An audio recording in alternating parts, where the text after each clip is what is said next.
It's funny, isn't it? It seems like every little thing in tech these days just sets off a whole chain reaction. Yeah. And today, we're diving into a space where that's really true. Mm-hmm. Semiconductors, we're talking the heavy hitters Yeah. like TSMC, what governments are doing, kind of a big deal, and even a little peek into an event where, well, the future of chips gets figured out. It's a bit of a chess match, isn't it? High stakes, though. Definitely high stakes. So Yeah. TSMC, Right. they're the go-to guys, right? If you need some serious processing power, you go to TSMC. Yeah. So when the rumors started swirling that they were going to make a huge investment, Oh, yeah. I'm talking over $100 billion in a UAE project, Right. with Samsung no less. Everyone was paying attention. Oh, yeah. That wasn't just about sticking another factory somewhere. This had the potential to shift the whole landscape, for where chips get made. Yeah. The UAE has been, well, they've been really actively trying to become a big player in tech. Right. And a collaboration like that would have made a real statement. But then TSMC came out and basically said, whoa, hold on a minute. We're kind of busy with what we're doing already, Mm. and what they're doing is expanding, right? Mm. Big time. Yeah. Arizona, Japan, Germany, they've got plans. And that was almost as big as the rumors themselves. TSMC wasn't saying no way to the UAE. It was more like, now's not the right time. They're really focused on strengthening what they've got going on in places that are already strong. Right. And then they said something really interesting. They said they're open to constructive discussions about the UAE, but, down the road, it's like Yeah. they're playing a whole different game. Absolutely. They're thinking way ahead, Yeah. solidifying their position, like you said, but always got an eye on what's next. Okay, so speaking of strategic, Yeah. got to talk about SK Hynix. Okay. So high bandwidth memory, or HBM, might sound a little technical, Sure. but it is, trust me, a really big deal. It's the kind of memory that, well, it makes AI work. And SK Hynix, they're killing it. Get this. Yeah. Analysts think their operating profit this quarter could actually be bigger than Samsung's, Wow. possibly even hit $5 billion. That's massive. Samsung, they're giants, right? So for SK Hynix to even be in the ballpark, let alone maybe even beat them, it just goes to show how much demand there is for this HBM stuff. Totally. And just to give you an idea of how dominant SK Hynix is, they've got 53% of the HBM market right now. That's not luck. That's knowing what's up. They saw it coming, didn't they? While other companies were focused on the usual kind of memory SK Hynix, they understood that the future, especially with AI, was going to need a ton of data processed really, really fast. Exactly. So they put their money where their mouth was, invested in HBM, and now, well, they're reaping the rewards. It really goes to show you, in this industry, if you snooze, you lose. But it's not just companies making these big moves, is it? Governments around the world are starting to realize that semiconductors aren't just about the latest and greatest tech. It's about national security, economic strength, the whole Yeah. shebang. You got it. I mean, we saw what happened with that global chip shortage, right? Yeah. Real eye-opener for a lot of these governments. They're figuring out that depending on, whoever's got chips to sell, well, it's a risk, not one a lot of them want to take anymore. And we're seeing that play out. Like the UK, for example, they went and brought themselves a semiconductor fabrication plant. It's called Octric Semiconductors UK now. Right. And this might seem like a small thing, just one factory, but it's actually kind of a big deal. Yeah, you see that plant. It makes a special kind of semiconductor, gallium arsenide. Most chips, they use silicon, right? Right. But gallium arsenide, it can handle more heat, higher frequencies.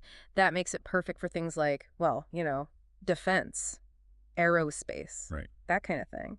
So less about your smartphone, more about like top secret radar systems Mm-hmm. or, I don't know, super secure military communications. Bingo. So the UK, they're not just trying to make more chips in general. They want to control the supply of these really specialized chips, the ones they need to, well, keep things running smoothly. It's like the whole semiconductor game. It's not just about having the latest gadgets anymore, is it? Yeah. It's about national security. It's about keeping essential stuff working no matter what. And it's not just the UK doing this, right? Oh, not even close. It's like the whole world woke up and realized, hey, these little chips, they're actually really important. Canada just pledged $150 million to boost their own semiconductor production. And they're not the only ones. We're seeing this everywhere. Governments putting serious money into making sure they have a steady supply of chips. Because, let's face it, in the 21st century, if you don't have chips, you're kind of out of luck. Totally. Speaking of which, there's something I've been wanting to talk about. The Hard Tech Summit. Oh, yeah. That's where all of this, the innovation, the strategic stuff, it all kind of comes together. So for those who might not know, and I'm not sure there are many in our audience who don't, but the Hard Tech Summit, it's a pretty big deal in the semiconductor world, right? It's more than just a bunch of people talking, It's where things happen. Yeah. You've got the best minds in the field, people with these groundbreaking ideas, and then you've got the folks with the money who are looking for, well, the next big thing. And everyone's there to make deals, to collaborate, to make sure they're ahead in the curve. It's like the breeding ground for the future of this whole industry, isn't it? Yeah, you've got startups pitching their game-changing tech, researchers showing off their latest discoveries, and everyone's networking. It's electric. I bet. And one of the big highlights, I hear, is the pitch competition gala. That's where these startups, they get to show off their stuff to a panel of investors, right? Exactly. It's high pressure, but the payoff can be huge.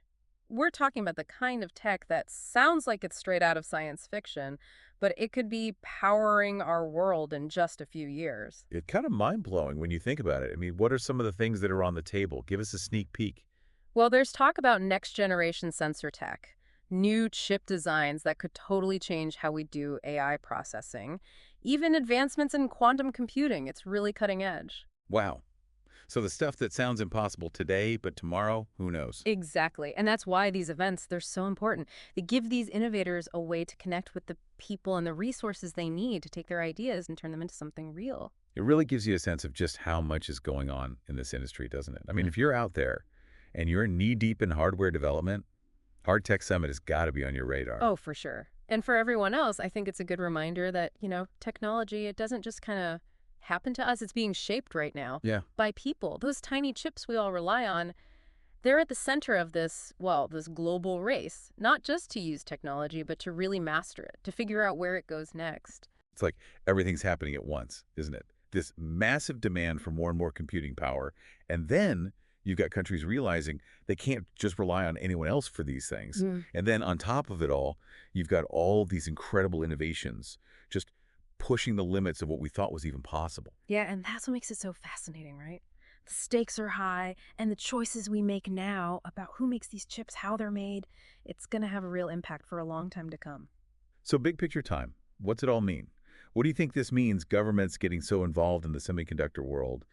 Is this the beginning of, I don't know, a more cooperative era? Or are we headed towards something a little more, well, a little more divided, maybe even a bit risky? That is the million-dollar question, isn't it? And I wish I had a crystal ball.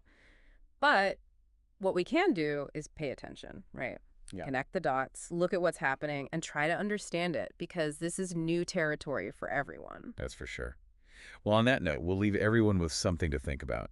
It's been quite a ride exploring the world of semiconductors, from those massive deals to the politics to the innovation that just blows your mind. This is an industry that's always going to be interesting, to say the least. You can say that again. It just goes to show sometimes the smallest things can make the biggest difference. Absolutely. So to everyone listening, thank you for joining us. Until next time, keep an eye on those chips, because they might just tell us what the future holds.